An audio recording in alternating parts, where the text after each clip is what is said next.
ওষুধ খাওয়ার সময় বিসমিল্লাহ বলা যাবে কিনা? অনেকে বলে বিসমিল্লাহ বললে রোগে বরকত হয়ে যাবে, এটা কি সঠিক?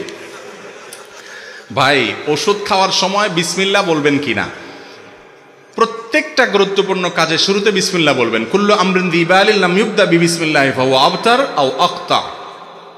যে কোনো গুরুত্বপূর্ণ কাজ আল্লাহর নাম নিয়ে শুরু না করলে ওটা অপূর্ণাঙ্গ থাকবে। এই জন্য ওষুধ পান করা, ওষুধ সেবন করার সময় কি করবেন? বিসমিল্লাহ বলেই সেবন করবেন।